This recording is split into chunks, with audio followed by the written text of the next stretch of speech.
पाकिस्तान में agree tourism की industry को उठाना, उसका जितना भी रोल है वो तारक तनवीर साहब के सर जाता है, ये सहरा जितना भी है।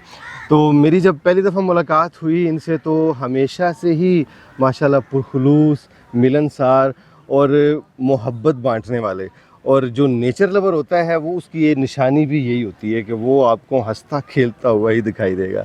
सर माशाल्लाह मुबारक हो जी, बहुत ज़बरदस्त आप काम कर रहे हैं। और आज का फेस्टिवल भी हालांकि ये ऊपर से नीचे जब बंदा आता है यानी उस सड़क से, तो एक दफ़ा बंदा कहता है यार मैं किधर आ गया, लेकिन जब आप नाज़रीन इधर आते हैं तो मज़ा आ जाता है। सर मुबारक हो जी। Thank you very much Arshad भाई, बहुत शुक्रिया। पहले तो मैं समझता हूँ कि अर्शद व्लॉग्स ने सर एग्री टूरिज़म स्पेशली मैं इसलिए बात करूँगा कि आपने जिस तरह फेस्टिवल्स को जी आपने उजागर किया, दुनिया को दिखाया, ये एक गैप था कि हम इवेंट करें और दुनिया को पता ना चले तो उसका क्या फ़ायदा ना, जंगल में मोड़ नाचा। सही। तो जंगल में मोड़ नाचा दिखाया आपने सर, तो so thank you very much for all this initiatives, your work और डेडिकेशन। और आप अपना खुद का पैसा लगा के साथ जब बंदा पहुंचता है ना जी। ये और भी सलूट के काबिल चीज़ होती है। तो बहुत शुक्रिया। आज हम समझते हैं कि ये जो हमारी इग्नोर्ड एक हमारी यहाँ का नेटिव पौधा नहीं है जी, ऐसी बात है। तो जहाँ हम पाकिस्तानी नेटिव जो हमारे फ्रूट्स हैं, फल हैं, सब्जियाँ हैं, उसकी हम हार्वेस्टिंग फेस्टिवल की बात करते हैं तो वो हमारा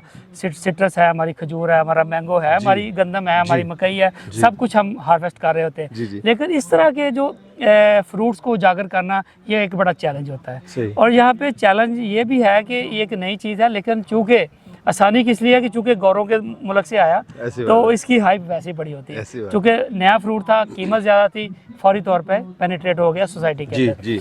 तो बुनियादी मकसद हमेशा से यही था, नंबर 1 कि हमने every harvest is a festival. Her festival जो है ना वो एक हार्वेस्ट को सेलिब्रेट करने का दिन है कि हम अल्लाह का शुक्र अदा करते हैं कि उसने इस धरती से हमारे लिए नेमत पैदा की, हम खुशी के साथ और उसको सेलिब्रेट करें। तो हम 100 काइंड्स ऑफ सेलिब्रेशंस हम वो ब्रांड कर चुके हैं। और आज ये जिसमें ये सेकंड है, फिर थर्ड है, फोर्थ भी होगा, 100वां भी होगा, शायद हम नहीं होंगे, लेकिन पौधा लग जाएगा जो ऊपर पहुंच जाएगा। बिल्कुल। और ये एक सीरीज नाजरीन उसकी बुनियाद रख दी माशाल्लाह। तो जैसे आपने पीनट फेस्टिवल पे देखा, ऑलिव का हमारा 10वां इस दफा हो रहा है, शायद ये ओल्डेस्ट इवन इन पाकिस्तान जो ऑलिव का वो एग्री टूरिज्म का। और मैं आपको एक बात बताऊं, मेरा बेटा इस वक्त शूट कर रहा है। जब पहली दफ़ा मैं गया ना जैतून का जो फेस्टिवल था कलर का हार में, वहाँ जब मैंने शूट किया ना तो ये थोड़ा सा डिस्टर्ब था। मुझे कहता पापा ये कोई नहीं देखेगा, लेकिन यकीन करें कि 10 दिन बाद वो मेरी वीडियो वायरल होगी।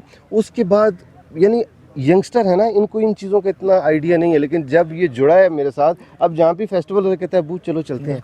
बिल्कुल ये फ्यूचर इनका है। देखिए बात वही है कि हमारी यूथ को आइडिया नहीं, मूलियाँ दरख्तों पे लगती हैं, जमीन से निकलती हैं और तो ये पीनट जमीन में है या एग्जैक्टली उसका दरख्त। तो ये जो नॉलेज है, where the food come from, exactly हमारे डाइनिंग टेबल सब्जियां फ्रूट आते किस तरह है ये सर एक नॉलेज है। कौन बनाता है? अच्छा, इससे क्या होता है कि बच्चों को नेचुरल डाइट का समझ आती है, हेल्दी उनको फ्रूट और सब्जियों की समझ आती है, किस तरह पाली गई हैं उसके प्रोसेस की समझ आती है। तो तभी बच्चे में एक हेल्दी अवेयरनेस आती है, हमने सेहतमंद कैसे रहना है, हमने हेल्दी कैसे जिंदगी गुजारनी है। तो ये मैं समझता हूँ कि एग्री टूरिज्म ने जो एक इनिशिएटिव लिया आज से 15-20 साल, आज एक तनावर दख्त बन गया सर दुनिया की। मैं आपको बताऊं $100 बिलियन से बड़ी इंडस्ट्री बन चुकी है।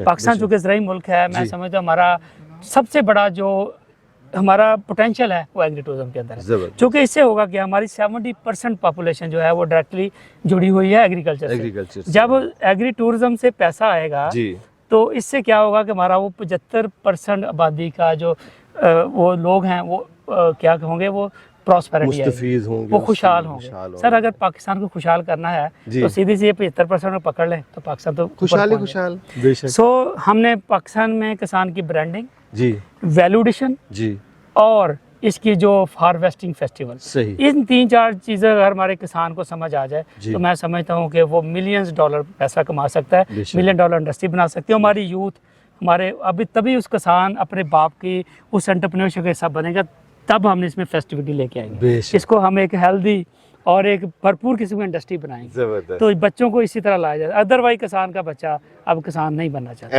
ऐसी बात है। लेकिन आपका जो कंट्रीब्यूशन है जी, हम इसको एक्नॉलेज भी करते हैं, आपको सलूट भी करते हैं और उम्मीद है कि अगले फेस्टिवल में फिर आपसे मुलाकात होगी। थैंक यू सो मच जनाब, जज़ाकल्लाह।